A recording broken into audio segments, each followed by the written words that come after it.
Olha, a queda de um Boeing na Etiópia causou a morte de mais de 150 pessoas. Isso aconteceu nesse final de semana. O modelo do avião era um Boeing da última geração. Antes da suspensão anunciada pela Gol, agora há pouquinho na abertura do jornal, não é? A Gol suspendeu, ela tinha 7 aviões desse tipo e não estão voando. Mas afinal, a pergunta é que o passageiro quer saber o seguinte: esse avião é seguro ou não? Quem está aqui no estúdio para nos ajudar a responder essa questão é o Lito Souza, que é um especialista em aviação e é o responsável pelo canal no YouTube Aviões e Música. Lito, mais uma vez, muito obrigado pela gentileza. Bem-vindo aqui no Jornal. Obrigado. Lito, então a pergunta que todo mundo gostaria de fazer. Eu chego lá no aeroporto e vejo um avião desse, o que eu faço? Subo naquela jabiraca ou não? Então, agora vai ser difícil encontrá-lo porque a maioria das empresas estão suspendendo o voo dele. Mas ele é um avião seguro. Essa é a única resposta possível. Porque o fato de ter acontecido um acidente não significa que o avião não é seguro. Porque nenhum avião é construído para que se acidente, para que ocorra um acidente. Existe uma grande coincidência ou fatalidade que há 6 meses atrás aconteceu com o mesmo modelo também durante a decolagem. E agora aconteceu novamente, né? O primeiro foi na Indonésia, que existem alguns problemas, como a gente comentou da última vez que eu estive aqui, né, em relação à manutenção, treinamento de pilotos. E agora aconteceu novamente, só que na Etiópia, que apesar de ser um país pobre e tudo mais, eles têm um padrão muito bom de manutenção de segurança aérea. A empresa aérea Etiópia é muito bem conceituada. Ela é inclusive considerada a melhor empresa africana. E aconteceu um acidente com o mesmo modelo. Então, isso gera, né? Então, isso acende uma luz vermelha ou não? Acende, e tanto é que despacharam com urgência os investigadores para lá. Porque, aparentemente, não existe uma ligação entre um acidente e outro. Mas não é possível provar que não existe. É por isso que alguns países estão tomando a decisão de deixar o avião no chão até que se confirme, existe uma conexão entre o acidente e outro ou não. Agora, eu digo para o público em geral, para as pessoas que são leigas, como eu, fica uma suspeita, né, no ar? Não? Isso fica no coletivo, né? Fica no consciente lá, assim, poxa, e agora? Aconteceu 2 acidentes com um avião novo, será que ele é seguro ou não? Eu posso dar um exemplo disso que aconteceu? Isso é novo para mim, para participar desse processo. Mas existe na história, né? Eu li bastante na história da aviação, nos anos 50, aconteceu um processo semelhante com o Comet, que era o primeiro avião pressurizado a jato, e aconteceu com o Lockheed Electra. O Electra é esse que você colocou aqui na capa do livro, não? É esse avião aí, olha. Esse avião aqui? Isso, esse avião teve vários problemas durante a fase de lançamento dele. Ocorreram 3 acidentes fatais que o avião destruía no ar. E ele acabou se tornando, depois que você descobre o problema e a fabricante conserta esse problema, ele acabou se tornando o avião mais seguro que já voou no Brasil. Então, é por isso que a resposta para a pergunta, o avião é seguro ou não, ele é seguro. Pode ter um problema associado com a nova tecnologia embutida no 737 MAX? Pode. Se a empresa descobre isso, vai consertar. E ele vai passar a ser tão seguro quanto todos os outros 737 que tem voando hoje em dia. Que, aliás, é um avião que ele domina o mercado. Assim, tem mais de 10 mil fabricados desde o início. E o MAX, ele foi... 5 mil já foram vendidos. Já vendidos 5 mil? Já vendidos. É um sucesso de vendas. É um sucesso de vendas.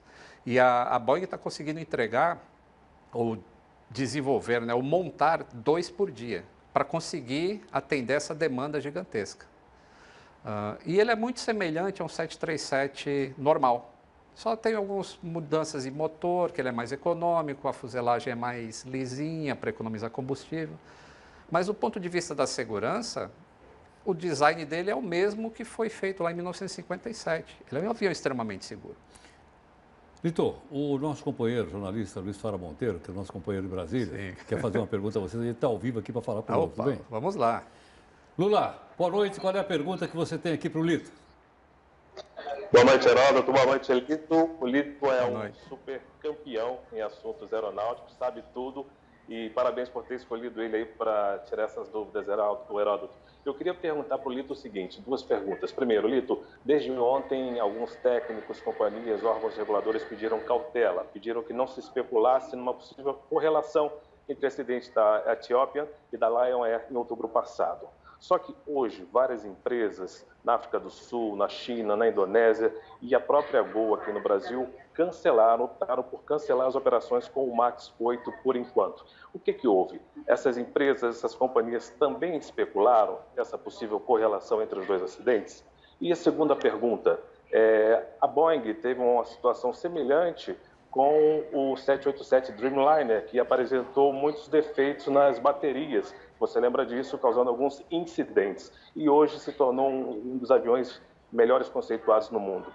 Pode-se dizer que a Boeing está apressada em aprovar seus projetos e houve uma possível falha na certificação desses dois aparelhos, Lito? Boa noite.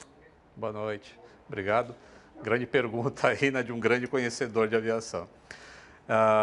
Começar pelo fato dos países terem começado a impedir que o MAX voasse. Começou onde? Começou na China, que é um detalhe interessante nesse processo todo.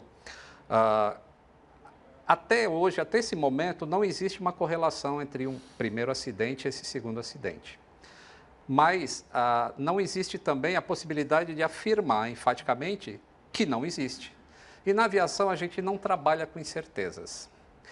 Então, o país, a China, que tem os problemas de mercado com os Estados Unidos de produto, foi o primeiro país a falar, eu não vou voar com o MAX, então, até que se confirme que não tem relação entre um acidente e outro. Isso gerou uma pressão nos outros países, porque o próprio Estados Unidos, que é o fabricante do avião e é quem mais opera o avião, já está há mais de 2 anos, tem mais de 300 voando nos Estados Unidos, eles não solicitaram que o avião seja parado no solo. E o órgão americano que faz isso, ele é muito responsável. Então, não seria uma jogada assim, eles não blefariam, dizendo, não vamos fazer nada. Então, não é para fazer nada no momento. Só que a partir do momento que um país como a China fala, vamos parar tudo, e outros começam a fazer a mesma coisa, como o efeito dominó, e aqui no Brasil entrou até o PROCON, né, que... Quem parou a Gol foi o PROCON? Então, não foi o PROCON. O PROCON deu uma sugestão para a Gol, porque o PROCON não pode regulamentar sobre aviação. Então, Entendeu? por que a Gol parou? Também por pressão? Por pressão, porque como todos os países estão, né, a maioria dos países estão parando, a Gol fica numa posição assim, poxa, eu também tenho MAX. Isso, eu não sei se ele é ainda ou não, porque ninguém me disse se existe uma relação ou não com outro acidente. Como outros países pararam, o meu cliente vai achar, poxa, será que eu estou seguro voando lá ou não? Então, pela falta de certeza, a Gol resolveu parar. E a segunda pergunta do Lula, que foi sobre o Dreamliner. O Dreamliner. É outro avião? É um outro avião. O Dreamliner, 2005, foi o primeiro voo dele. Aconteceu um problema com as baterias dele, depois que ele já estava 6 meses em operação. Ele perguntou a respeito da engenharia da Boeing, se é apressado ou não para fazer. Na verdade, o Dreamliner teve vários atrasos durante o processo de projeto dele, porque ele era um avião extremamente revolucionário. E a bateria, por exemplo, não é fabricada pela Boeing, é fabricada no Japão. E aquele problema só surgiu depois que o avião já estava em operação, sendo que ele passou 3 anos em teste e nunca apareceu um problema com bateria. Então foi um processo de produção da bateria em si, que ainda existe hoje. Só que agora existe uma maneira de conter. Se a bateria entrar em falha hoje, obviamente teve umas mudanças na bateria também, não aconteceu mais isso. Mas se ela entrar em falha hoje, não vai mais comprometer a segurança do voo. Então sempre a engenharia encontra uma solução para um problema. Agora, Lito, então quando é que a gente vai saber se essas duas quedas do Boeing estão relacionadas, uma está com relação à outra? A gente vai saber assim que os dados das caixas pretas forem analisados. As caixas pretas já foram encontradas e eles estão com urgência de definir isso, porque é isso que vai falar assim, para o órgão regulador, para os aviões ou não para os aviões.